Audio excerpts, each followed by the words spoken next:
आज से 2 महीने पहले मोदी जी ने देश की जनता से ये बोला, No need to panic or pay attention to rumors. इनके मिनिस्टर का कहना था कि No shortage of petrol, diesel, kerosene. अब 2 महीने बाद मोदी जी ने क्या बोला, संभव हो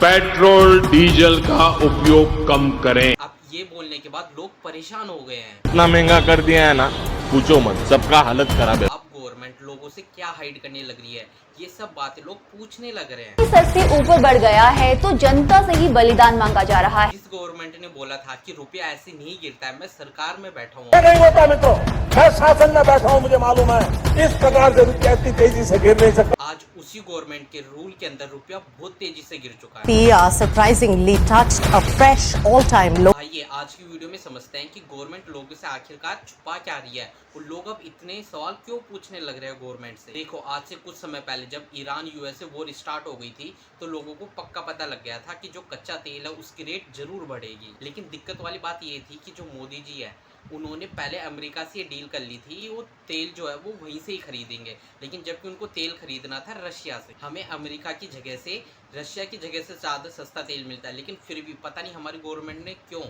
अमेरिका के साथ डील कर ली, वहाँ से तो तेल और महंगा मिल रहा है। जैसे ये सब चीज़ें वायरल होने लगती है तो लोगों को पता लग जाता है कि तेल के प्राइस बहुत बढ़ेंगे। और उसी बीच राहुल गांधी भी आकर कुछ ये बोलते हैं मोदी जी से। Gandhi, the leader of the opposition in Lok Sabha, has hit out at Prime Minister Narendra Modi on India's foreign policy. What we witnessed today, he says, is not foreign policy, it is exploitation of a compromised person. Rahul Gandhi ने साफ बोला था कि तेल के price और diesel के price बढ़ जाएंगे तो मोदी जी को अमेरिका से डील तोड़कर रशिया से डील कर लेनी चाहिए थी। राहुल गांधी का कहना है मोदी जी तो अमेरिका के सामने झुके पड़े हैं। ये है कि हमारे प्रधानमंत्री को कॉम्प्रोमाइज कर दिया, किसने किया है, कैसे किया है, ये हिंदुस्तान की जनता को सोचना है। लेकिन इसी बीच ही वेस्ट बंगाल, केरल और तमिलनाडु में चुनाव थे तो मोदी जी का एक भाषण आता है जिसमें वो कहते हैं कि देश को पैनिक होने की कोई जरूरत नहीं है, हमारे पास भरपूर स्टॉक है। No need to panic or pay attention to rumors.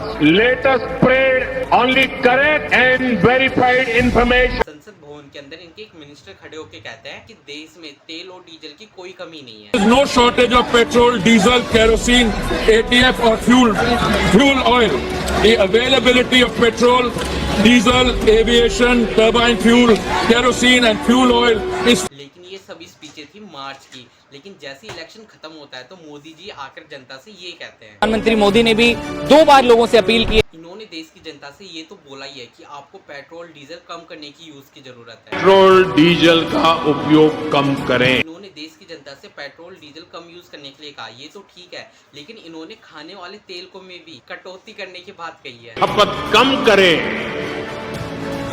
खाने के तेल की, तो इससे देश और हमारी सेहत दोनों को लाभ होगा। इसके बाद लोगों को देखने के लिए मिलता है कि 3 रुपए पेट्रोल का भाव बढ़ जाता है और 3 रुपए ही डीजल का भी भाव बढ़ जाता है। पेट्रोल और डीजल की कीमतों में लगी आग थमने का नाम नहीं ले। वैसे टैक्स के कारण देश में वैसे पेट्रोल महंगा मिल रहा है, लेकिन अब और भी ज्यादा प्राइस और टैक्स बढ़ने के कारण कई स्टेटों में तो पेट्रोल डीजल के लिए लोग लाइन में खड़े हुए हैं। पेट्रोल इतना महंगा कर दिया है ना, पूछो मत, सबका हालत खराब। क्योंकि कई स्टेट में पेट्रोल डीजल के भाव बहुत ज्यादा बढ़ गए हैं। कुछ पेट्रोल पंप पे तो इतनी ज्यादा भीड़ हो गई थी कि लोगों को पेट्रोल ही नहीं मिल पा रहा था, जहाँ पर 300-400 गाड़ियां खड़ी हो गई थी। भाई रात के 11 बज रहे हैं और पेट्रोल पंप की ये हालत है।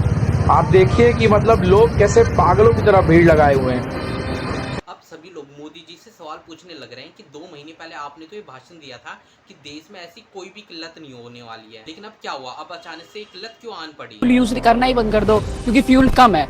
ये तो एक बहुत ही गवार, बहुत ही baseless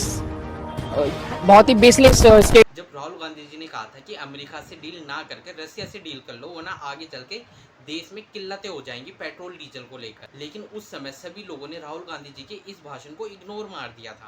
Pay attention to rumors. जब से मोदी जी ने ये सब बोला उसके बाद लगातार स्टॉक मार्केट गिरता ही जा रहा है। Banking sector, mid cap, small cap, सब में गिरावट देखने को मिल रही है। बाहर के जो इन्वेस्टर है वो इंडिया की स्टॉक मार्केट से निकलने लग रहे हैं क्योंकि वो अब प्रॉफिट बना ही नहीं पा रहे। लेकिन हमारी फाइनेंस मिनिस्टर ने कहा था कि हमें बाहर के इन्वेस्टर की कोई जरूरत नहीं है, हमारे इन्वेस्टर ही काफी है। Come and go, but today Indian retail investors have proven that even if they come and go, any shock that may come, is now taken care of because of the shock absorbing capacity the Indian retailer has brought into India. अब देखो retail investor ही खुद का पैसा निकालने लग गए हैं stock market के अंदर से। अभी के टाइम में 53 लाख एफडी बंद करवा दी गई है। अब सोचो आज से 2 महीने पहले सब कुछ सही था, पेट्रोल भी सही था, गैस भी सही था, लेकिन इनकी नजरों में गैस की शॉर्टेज कुछ ज्यादा ही बढ़ गई थी पिछले कुछ महीनों के अंदर से। लेकिन इनके मिनिस्टर का कहना था कि लोग फालतू में पैनिक क्रिएट करने लग रहे हैं, जबकि ऐसी कोई भी किल्लत नहीं हुई है। लेकिन पता नहीं जब से इलेक्शन खत्म हुए हैं ऐसी किल्लत क्यों होना स्टार्ट हो गई। लेकिन जब इलेक्शन के बाद देखोगे तब आपको पता लगेगा कि गैस की शॉर्टेज,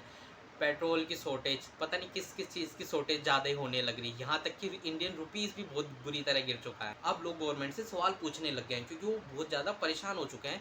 आखिर गवर्नमेंट ऐसा कर क्यों रही है? पेट्रोल का रेट इतना हाई हो रहा है कि कई लोग पेट्रोल भी नहीं भरवा पा रहे हैं और डीजल की कीमतों में लगी आग थमने का नाम नहीं ले रही। लेकिन अगर आप मोदी मीडिया को देखोगे वो अभी भी मोदी जी की तारीफ करने लगी हुई है कि इनकी गवर्नमेंट में बहुत अच्छा होने लग रहा है। 2004 का नंबर है जो आप इस वक्त देख रहे हैं। इनका कहना है कि दूसरे देशों में तो पेट्रोल और भी ज्यादा महंगा हो रखा है, 40-50 रुपए पार हो रखा है। इंडिया में तो फिर भी 3-4 रुपए ही बढ़ रहे हैं। पूरा चार्ट ले गया है कि देखो हर कंट्री में बढ़ रहा है, कि देखो देखो इंडिया में तो सिर्फ 3% दाम बढ़ा है, बाकी कंट्रीज को देखो कितना दाम बढ़ाया हुआ है। देखो देखो देखो ये जो मोदी मीडिया है ये देश की जनता को बिल्कुल नहीं बताएगी कि बाहर के देशों के अंदर जो लोग हैं उनकी पर कैपिटल इनकम है ना वो इंडिया से बहुत ज्यादा है। और वहाँ पर पेट्रोल के दाम तो पहले से बहुत कम थे, वो तो अभी बीच कर से बढ़े हैं। जब इंडिया के भी पहले 90-100 रुपए होंगे वहाँ पे तो वो 40 से 50 हो सकते हैं। अगर वहाँ पर अब जाकर 70-80 हुए होंगे तो उनको कोई इफेक्ट नहीं पड़ेगा। लेकिन इंडिया में देखोगे तो आप पहले से 100-90 रुपए था, अब उस पर भी ये लोग पैसे बढ़ा देंगे क्योंकि तो देश की जनता को बहुत ज़्यादा कष्ट झेलना पड़ेगा। आज हालत ये हो गई है, जब धुरंधर 3 आएगी तो उसमें बताया जाएगा आखिर कैसे इंडिया में पेट्रोल और डीजल के भाव बढ़े थे। पाकिस्तानी घुसपैठ करने लगे। वहाँ के जो आतंकवादी थे वो पेट्रोल में कुछ केमिकल मिला दिए थे जिससे कि इंडिया की जो गाड़ियाँ थी वो खराब हो जाएंगी, इसलिए मोदी जी ने पेट्रोल के दाम बढ़ा दिए। और जो नीट एग्जाम था वो भी कैसे लीक हुआ था वो भी धुरंधर 3 में बताया जाएगा, अच्छे से एक्सप्लेन किया जाएगा। मैंने धुरंधर फिल्म पर वीडियो बनाया था, तब मैंने कहा था कि इस फिल्म के डायरेक्टर आदित्य धर बीजेपी के चाटुकार हैं। आज मैं इस चीज के लिए माफी मांगना चाहूंगा। मुझे नहीं लगता दोस्तों कि ये बीजेपी के चाटुकार हैं, अब मुझे लगता है कि ये महाचाटुकार। अगर आप इंडियन मीडिया का इंडेक्स देखोगे तो पूरे वर्ल्ड में 157 पर आ चुकी हुई है। जिस तरह इंडिया का रुपया गिरने लग रहा है उसी तरह इंडियन मीडिया की भी रैंकिंग गिरने लग रही है। ये सब चीजें तो चली रही थी, लेकिन इसी बीच नीट पेपर भी लीक हो जाता है। अगर आपको बता दें नीट 2026 की परीक्षा रद्द कर दी गई है। यूजी 2026 एग्जाम रिजल्ट नीट परीक्षा रद्द कर दी गई है। नीट परीक्षा 2026 रद्द। नीट पेपर लीक पहली बार नहीं हुआ है बल्कि कई बार हो चुका है। 2024 में भी नीट पेपर लीक हुआ था। अगर सरकार उसी वक्त कुछ एक्शन लेती ना तो आज वापस नीट एग्जाम लीक नहीं हुआ होता। 2024 के नीट पेपर पर राहुल गांधी कुछ ट्वीट करते हैं। इस ट्वीट के अंदर राहुल गांधी जी ने लिखा था नीट 2024 पेपर लीक हुआ, परीक्षा रद्द नहीं हुई, मंत्री ने इस्तीफा भी नहीं दिया, सीबीआई ने जांच बिठाई और एक कमेटी बनाई। अब नीट 2024 में पेपर लीक हुआ, परीक्षा रद्द हुई, मंत्री ने इस्तीफा नहीं दिया, सीबीआई जांच बिठाई गई और एक और कमेटी बना दी गई। अब राहुल गांधी जी मोदी जी से सवाल पूछते हुए कह रहे हैं मोदी जी देश आपसे कुछ सवाल पूछ रहा है, जवाब दो। बार बार पेपर लीक क्यों हो रहा है, बार बार इस परीक्षा पे चर्चा आप चुप क्यों है, बार बार फेल हो रहे शिक्षा मंत्री को आप बर्खास्त क्यों नहीं कर रहे हैं। यहाँ पर नीट की परीक्षा को लेकर राहुल गांधी जी सवाल करने लग रहे हैं और जो कई बड़े बड़े टीचर हैं वो भी गवर्नमेंट से सीधा सवाल पूछने लग रहे हैं। लेकिन जो हमारी गोदी मीडिया है वो मोदी जी से एक भी सवाल नहीं पूछ रही है इसके ऊपर। अपने इतने premium exams NEET, IIT JEE, UPSC जैसे एग्जाम जहाँ पे शिक्षकों की भर्ती है, अगर इसे नहीं रोक पा रहे हैं फिर हम कैसे भारत का भविष्य। खान सर का तो कहना है जो ऐसे नीट पेपर लीक करता है उसको तो फांसी देनी चाहिए या फिर सड़क पर गोली मार देनी चाहिए। कोई सजा नहीं है, इनको फांसी के नीचे कोई सजा नहीं होनी चाहिए। इन सभी चीजों से टीचर और बच्चे इसलिए परेशान है क्योंकि इस बार 22+ लाख बच्चों ने एग्जाम दिया था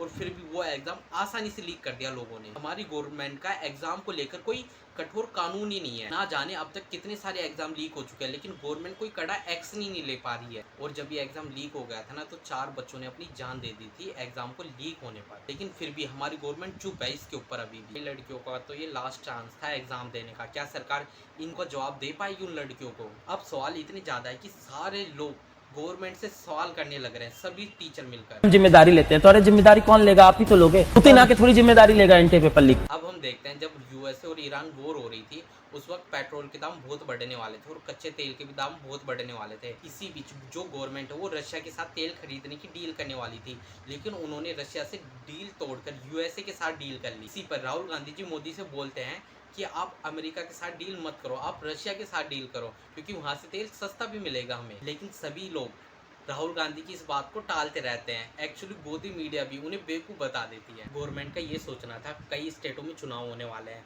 तो चुनाव होने वाले हैं तो अगर उससे पहले डिक्लेयर कर दिया तो वो चुनाव हार जाएंगे। इसलिए उन्होंने सोचा कि कुछ समय बाद शायद इन दो देशों के बीच सीज फायर हो जाएगी, उसके बाद इतना प्राइस भी नहीं बढ़ेगा और हम किसी को पता भी नहीं लगने देंगे। बट यार हुआ इसका उल्टा। यूएसए और ईरान के बीच तो सीज फायर हुआ ही नहीं, उल्टा जब इलेक्शन खत्म हुए तो गवर्नमेंट को सच्चाई बोलनी पड़ी। कुछ लोगों का कहना है जहां वो 500 का पेट्रोल डलवाते थे तो वो 8 से 9 दिन चल जाता था, लेकिन अब तो वो 6 दिन ही चल पाता है बड़ी मुश्किल से। 500 का पेट्रोल भराते थे तो कम से कम 8 दिन चलता था सर, अभी तो 6 दिन ही चल। कुछ एक्सपर्ट का तो कहना है कि रुपया अब कुछ दिनों के बाद 150 रुपए तक गिर जाएगा। मेरा एक सिंपल सा प्रेडिक्शन है कि मैं यहाँ पे भी दिखा सकता हूँ। We are going to see the rupee hit $150. जब 2013 के अंदर मनमोहन सिंह की सरकार थी तब मोदी जी ने कहा था कि रुपया ऐसे नहीं गिरता है मित्रों, ऐसे नहीं होता मित्रों। मैं शासन में बैठा हूँ, मुझे मालूम है इस प्रकार से रुपया इतनी तेजी से गिर नहीं सकता। अरे नेपाल का रुपया नहीं गिरता है, बांग्लादेश की करेंसी नहीं गिरती है, पाकिस्तान की करेंसी नहीं गिरती, श्रीलंका की करेंसी नहीं गिरती। क्या कारण है हिंदुस्तान का रुपया पतला होता है? मोदी जी ये इसलिए बोलते हैं क्योंकि उस वक्त 50 रुपए तक रुपया गिर गया था। अब देखो रुपया कभी भी 100 पार कर सकता है, लेकिन कोई भी अभी इसकी बात ही नहीं करने लग रहा है, ना ही मोदी जी अब इसके ऊपर कुछ बोलने लग रहे हैं। Rupee surprisingly touched a fresh all-time low. जब मीडिया इन मुद्दों को उठा नहीं रही है तो लोग ही खुद सवाल करने के लिए खड़े हो गए। अब दिनों लोगों के बीच कई सारे सवाल हैं कि क्या देश में कोई बड़ा संकट आने वाला है। अब लोगों को तो सड़क पर आकर सवाल करने की जरूरत है ही, क्योंकि जो अपोजिशन है वो इतनी स्ट्रोंग नहीं है कि डायरेक्ट ही सवाल कर सके। और जो गोदी मीडिया है वो तो आपको पता ही है कैसे चाटने लग रही है रूलिंग गवर्नमेंट की। अब जब लोगों को दिक्कत होने लग रही है, जब उन्हें समझ में आ रहा है कि कैसे हमारी गवर्नमेंट फेल हो चुकी है इस चीज में, ये लोग इतने चाटुकार बन चुके हैं कि अपने नाम के पीछे ही मोदी जी लगा लिए हैं। साथ मैं हूँ अंजना अब आप समझ सकते हैं कि कैसे गोदी मीडिया पूरी मोदी के पीछे पागल हो चुकी है। इसने तो लाइव ही चलते हुए अपने पीछे मोदी लगा लिया। साथ मैं हूँ अंजना अब देखो जब मोदी जी ने कहा था कि हमें कैसे भी कर पेट्रोल डीजल कम यूज करने की जरूरत है, तो देखो कैसे ये अंजना कश्यप उस बात को कैसे आसानी से डिफाइन करती है कि लोगों को मोदी जी की बात माननी चाहिए। लोग 1 साल तक प्रधानमंत्री मोदी की अपील पर अमल करते हैं। 1 साल। अच्छा क्या होगा तब?